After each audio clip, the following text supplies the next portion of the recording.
Where would reptilians live? How would we contact them? Or should we even try? I'm Jeffrey Daugherty. This is the New Cosmic Knowledge Channel. Welcome to another episode of Broadcast Excellence, asking the tough questions, asking the weird questions, asking the questions that, if I can speak, nobody else will address. So I received an interesting message on the YouTube channel here. And yes, I do still read every message on the channel. It's getting increasingly difficult to do so, but I do read all the messages. So don't think you're going to sneak something through or slip something by, because I do read every single one of them, you rascals. And yes, I do still delete a lot of them. Some of them I like to toy with you, but if you're going to be rude, you're going to be gone. It's just that simple. But somebody said to me, if reptilians are warm-blooded, wouldn't they live in warm climates? That makes great sense to me. If I was a reptilian and I was cold-blooded and I needed the sun and heat to regulate my body temperature, I wouldn't live in Massachusetts. I wouldn't live in Canada. I wouldn't live in the Dakotas. Hello, Delaney Jackson. I would live in SoCal. I'd live in California. I'd live in Arizona. I'd live in Nevada. I'd live in New Mexico, Texas, Louisiana, Alabama, Mississippi, Florida, the Carolinas. I'd live somewhere where it was warm. Absolutely. So I'm thinking about this. I live in Florida. Is Jeff a reptilian? He lives in Florida. I live in Florida, and it looks like I'm going to live in Florida for the rest of my life, and there's a lot worse places to live in than Florida, trust me. So I live in Florida. A lot of you live in what we would call the Sun Belt. A lot of you live in warm areas. And I have had this notion that has come to me, after talking to Magenta Pixie. I started thinking, am I getting downloads? Am I getting channels? What is this? And it was a great interview with Magenta Pixie. Please go and watch that interview. It's on this channel. You can also go to Magenta Pixie's channel, subscribe to her great work, and the interview is also on her channel. And I believe that, and this is going to blow some of your minds, and some of you aren't going to like it, and that's okay, but I believe that there are reptilian beings alive and well on planet Earth today.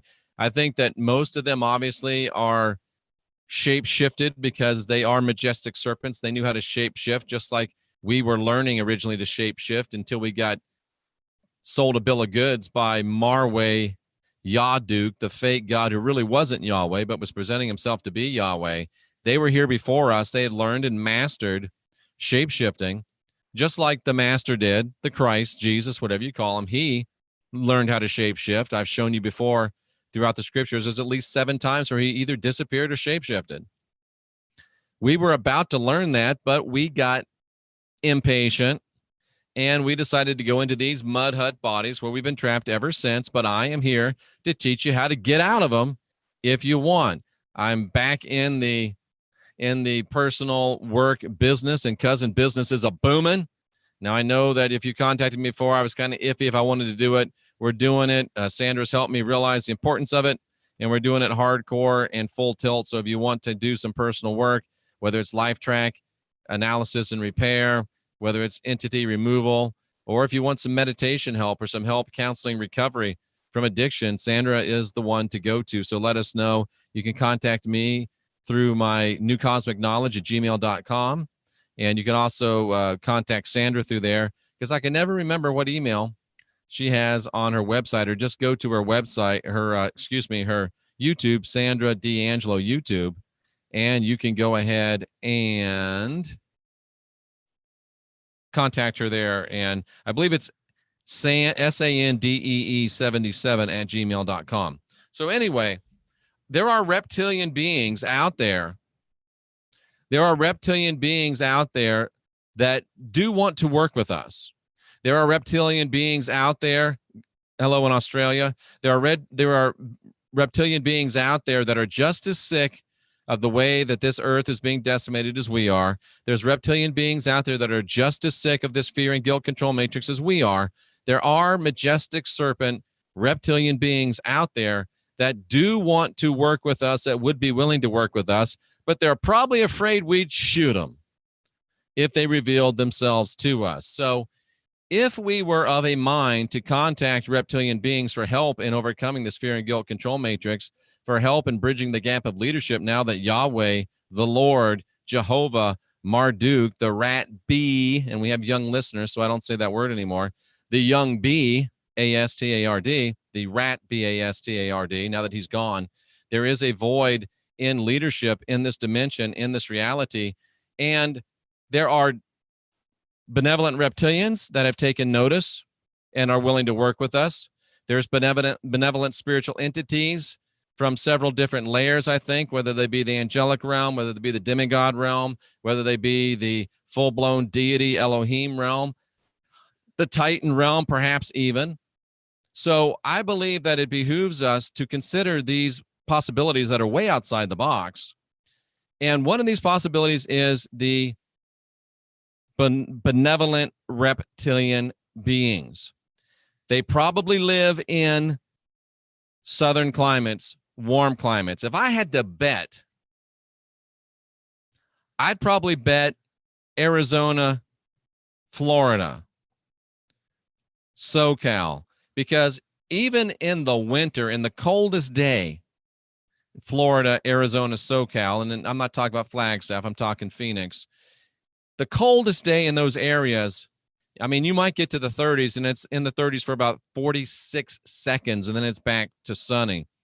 And if I were a reptilian, those are the places that I would be. And plus, if you're a reptilian and you're in Florida, or you're in Southern California, or you're in Arizona, you can lay out by the pool with nothing on almost all day, almost every day. And you can get sun, and nobody looks at you twice. Now, I've seen some people out there that look like they might be reptilians that aren't reptilians, and there's such a thing as too much sun.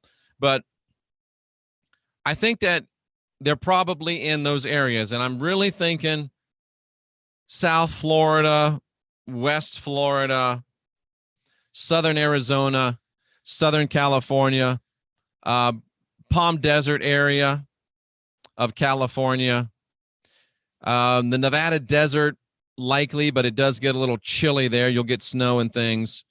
So just trying to see what I get. So yeah, I'm definitely seeing SoCal, a little bit through the desert there, east of California. Also, West Texas, Southern Texas, San Antonio, even up to, on the way to Austin, but not too far. And it will still get cold in San Antonio. Louisiana, maybe, kind of sketchy on that, but certainly Florida, and certainly more so when you get to about, when you start getting around the Tampa Bay area and going across over to Daytona Beach and southward. And interestingly enough, mostly along the coast. So, interesting. But I believe there are, they live in Margaritaville, somebody's saying. That's funny. And strange beings just broke in with my Rod Stand Underground. And if they don't live, the shape-shifting ones, the ones that are cloaked or shape-shifted, they're going to live in those places I just talked about. And of course, you've got, and I'm being so ethnocentric, but of course you've got Australia, New Zealand, the islands, a lot of places, Mexico, South America, Central America, that people could, these beings could live. So again, being ethnocentric, please forgive me. But if they don't live in those places, then some of them, I'm sure, do live underground, where you can regulate temperature much more easily. And maybe those are the ones that either can't shapeshift or just got tired of shapeshifting and said the heck with it. But anyway, I think that's where they live. Delaney Jackson has reptilian, UFO, and entity manifestation videos on her channel. Check it out. All you have to do is click on the 3 dots next to her name, and you can go to her channel. But don't do it while you're at this video. And I believe they're there. I believe there's some that would like to help us. And then the question is, how do we contact them? Or should we even? I think we should. I think it's worth the risk. Thank you. 333D, 3D, worldwide 333. I think we do contact them, but reptilians, they look like the ancient statues you see of them. Thank you, strange beings. Reptilians communicate telepathically. So if you do want to communicate with them and let them know that you're willing to help, I would think that you do it through a meditative state and just transfer out your intention.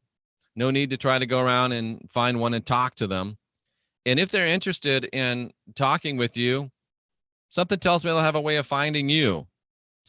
And I would, if I were you, and I wanted to do this, and I thought that it would be helpful, I would begin to again, go into a meditative state, reach out to them, reach out and touch someone, as the old commercials used to say, and touch them telepathically and start using what we have given up and seeded over the years. I know it's crazy. I know it's nutty. I know it's out of the box, but guess what? I'm crazy. I'm nutty. I'm out of the box. And so are you. And if you're watching this channel, people will think you are anyway, so you might as well just let her rip, brother. Let her rip, sister, and really get in for the good stuff. There are reptilians on this planet.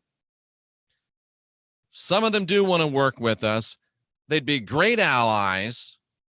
And I think it's time, especially if you live in those areas, that maybe you do a little meditative consultation, reach out to some of these beings and see what can happen and see if there's any way to work together. The enemy of my enemy is my friend. It's just like white people, black people, Asian people, Hispanic people, all the, whatever the races are. There's good black people, there's bad black people. There's good white people, there's bad black people. There's good white people, bad white people. There's good of all colors and bad of all colors. And there's good of all races and bad of all races. So think this over, especially if you live in those areas. It's about time for us to reach out, I think, and get in touch with all of the beings that we can for allies to improve our situation and change this world. Philip M., I appreciate what you're saying there. They could be contacted with a ritual, but it's a little risky considering that requires a sacrifice. No, Daniel, not going there. I ain't sacrificing nothing. Nobody makes me bleed my own blood. I don't know if you get that reference or not. Daniel says everything Jeff is saying is true. I love hearing that. Everything Jeff is saying is true. I know myself because I've sort of experienced. Strange Bean says she just walked in. That's interesting. I'd like to hear more. By the way, Jeff, I sent you an email, but you haven't answered yet. I get a few of them. You might want to send it to me again. I've seen these guys in the astral and in lucid dreaming. I have as well, Strange Beans. Her rods say underground. I believe that's probably true. Thanks for coming by to say hi. I don't know about Nibiru. Bigfoot is with them. Maybe. Stay and listen to the full show. Thank you. Yeah, there's who knows about these notifications, man? Divide and conquer knows no bounds, race wars included. Wickedness is not racist. Absolutely. So some thoughts to ponder. Thoughts to ponder. Where would reptilians live? How would we contact them? And should we? Now you know what I think. And what we're doing is helping you decide what you think. Thank you, Michelle Canham Free. She says, Jeff is looking lean. Well, thanks to Jay Campbell for that. Thanks to Jim Brown for that. Thanks to Sandra D for that. And thanks to me doing a lot of push, not so many push-ups, but some push-aways, pushing away from the table. That's what it's all about. I'd love to name some famous historical reptilians. Send me a list to newcosmicknowledge@gmail.com. T.L. Clark has met them face to face. I'd like to hear about that. Excellent interview with Magenta Pixie. It did resonate with me 100% as well. Open your mind. Thank you so very much. I'm looking lean, but not mean. That's what I hear. So there you go, ladies and gentlemen. What do you think? That's what we're here to help you discover. Be your own guru, guide your own spirit, master your own ascension. Ask questions, question answers. You are divine, you are sovereign, you are free, and you can decide if you'd like to reach out to benevolent reptilian beings or not. Just another little step along the way to unindoctrinating yourself.